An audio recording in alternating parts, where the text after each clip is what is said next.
Okay, Rick. Well, welcome back to Winkle Media. We're still enjoying our time here in Alaska and every moment of it. And we'll take a little different perspective on things today. Just one of the things we've discovered is we've met some really interesting people along the way. We're here in Valdez today, and one of the people that we've met alongside the road chasing the pinks is a fellow sitting next to me here, Bennet Johnson. So hello, Bennet. so I guess one of the first, and we've had some interesting conversations, and I guess if you wouldn't mind, just take a minute, I guess, tell us why. You're a transplant, you told me, from South Louisiana. That's just tell us the story real quickly, how you got here. My name is Bennet Johnson. I grew up and raised in the Cajun country of South Louisiana.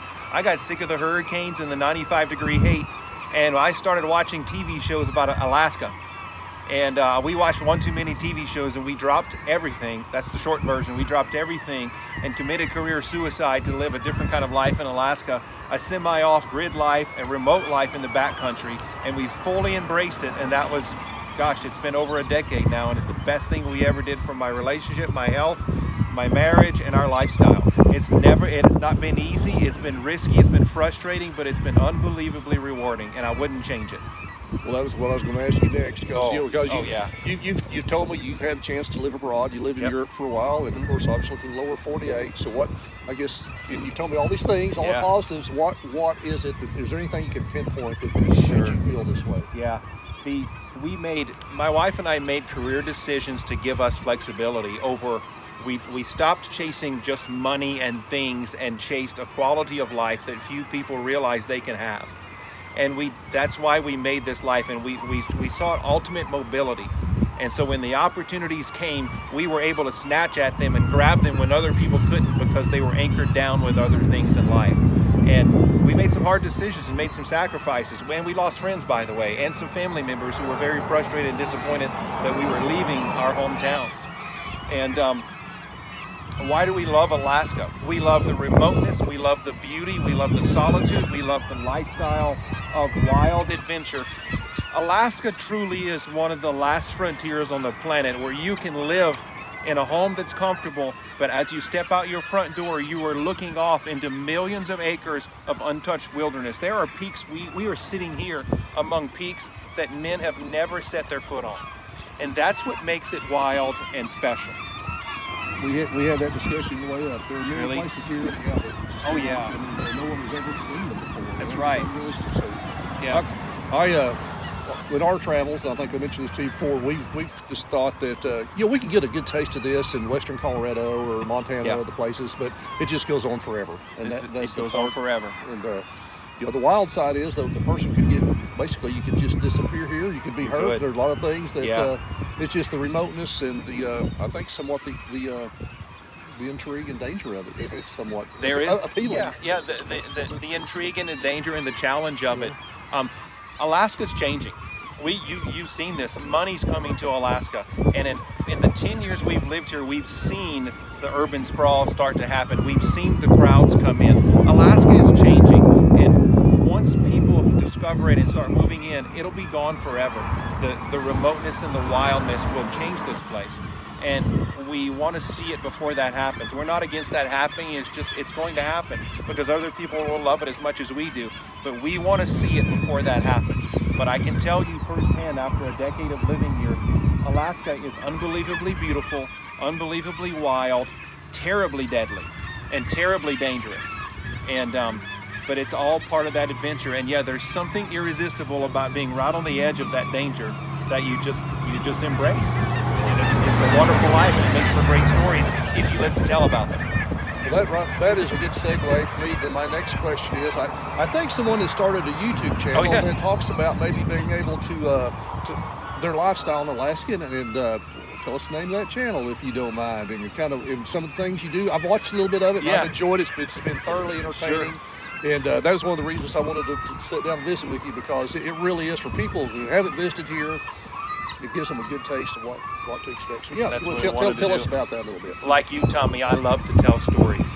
And my wife and I took a year off out of Alaska, and we traveled around the lower 48 in our RV. And everywhere I went, people wanted to know about Alaska. And I discovered, and my wife discovered, at how proud we were of our lifestyle in Alaska and how much we believe in this lifestyle. And I was so proud to share it with others that my wife said, honey, you should start a YouTube channel. I said, absolutely not. I'm against social media. I don't want anything to do with it. And, you know, for a decade, I taught marketing and business and finance and those types of things on a college level. And I used to tell my students all the time, what do you want to be when you leave college? They would say, I want to be YouTube famous. And I would tell them, pick another career.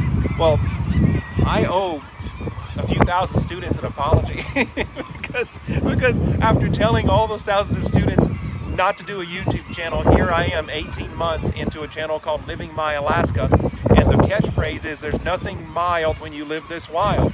And it's called The Wildlife in the Great Land. The Great Land is being Alaska.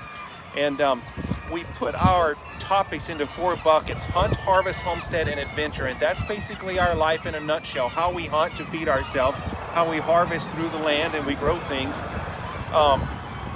Hunt, harvest, homestead is our little 10-acre homestead on the edge of, literally on the edge of the wilderness.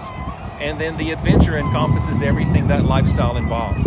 And through the channel, I hope to inspire others who think they want to live this life to give it a shot, and to show that if we can do it, they certainly can. If you're willing to make the commitments and the sacrifices, Alaska rewards if you give her her shot. There you go. Yeah, fair enough. Fair Would enough. you agree with that? Yeah. Just from my very short time here, that's the way I see it. So, well, I have to ask then, on a side note then, you hit the homestead hit part of it there. Yeah. So how's the vegetable garden this year? Terrible. It's completely failed. We're meat eaters. We've been on this carnivore diet for a while now. At least we're attempting it. And so my goal is to take down a moose every year to get 600 pounds of moose meat to eat all winter. And if we're lucky to have some caribou and blessed to mix that in with some salmon and some other things, then we get a few vegetables from the local grocery. All right, well, we'll change it then. Did you get enough pinks this year? I got enough pink salmon. We're waiting for the silver salmon to show up, but I'm becoming impatient about it. Yes, I keep hearing they're almost here. Yeah, but that's been several days. Yeah, but I saw your cooler in the back there. I think you have more pinks than you can carry, so I think you're in good shape there. So you're going to can those, is that correct? Yeah, a lot of people say that pink salmon is not really good to eat as dog food, and that's completely not true, at least from our experience. Pink salmon is a more plentiful salmon. It's easier to get, and it's great. We've had great experiences smoking it, canning it, and then making it into like dips and salmon cakes, for example, and those are our 2 favorite things to make with it.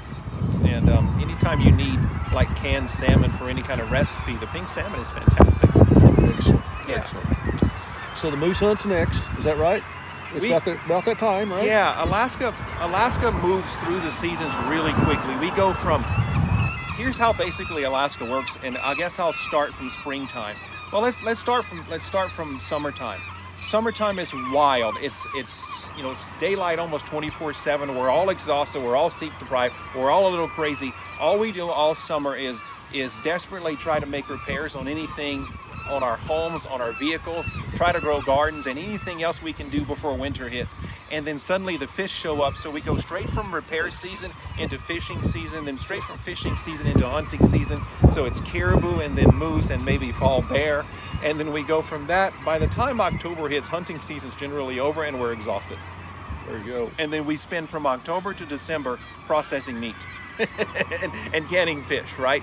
And then it's the holidays. And then right about the holidays is when the snow starts to fly really well, and then it's snowmobile season and trapping season, right?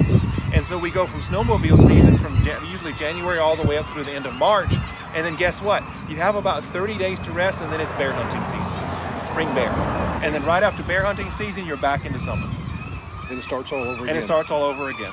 Okay. Yeah, there's no rest. There's no rest in Alaska. Very good. Well, repeat the name of the channel again, because I want to plug this. Because please. I'd really appreciate it. Yeah, it's called Living My Alaska. You can find it on YouTube at Living My Alaska. And livingmyalaska.com, by the way, is the blog, livingmyalaska.com. And Cindy, I want you to get a shot here before we wrap this up, and you get a good taste of this every day. Is that correct? Every day is beautiful in Alaska. You can tell this is not a picture perfect day. The wind is blowing, The seagulls are screaming. We have a front coming in that we're expecting gale force winds tonight, and it's still stunningly beautiful. If you just don't mind being uncomfortable just a little bit. And by the way, one other thing, my family in South Louisiana, who barely knows anything below 50 degrees, will call me when it's dead of the winter and it's minus 40 at my house, and they say, "Don't you wish you were in Louisiana?" And I said, there's not a day in my life in Alaska that I've ever looked at my wife and said, "Boy, I wish it was 105 degrees today." Never, not one time. And I don't miss it one bit. So you're never going back, as of now. As of now, we don't. We plan won't on hold you going to back it. We won't anytime hold soon. you to it. Yeah. That's well, then that's one of the reasons I want to have the conversation with you, Yeah. because I could tell you were all in, and We're all in. We're committed. And actually, I've learned quite a bit just by visiting with you the last several days, and I just wanted to share that. And so, again, a little different perspective today, and I'm sure people get tired of our little short tidbits that we're just showing, like our home movies, but hope you'll find this a little more interesting. And I'll tell you what, I really appreciate it. Thank you Yeah, it's very still much. good to see you guys. God bless you guys, and I hope you have a safe trip home. All right, take care.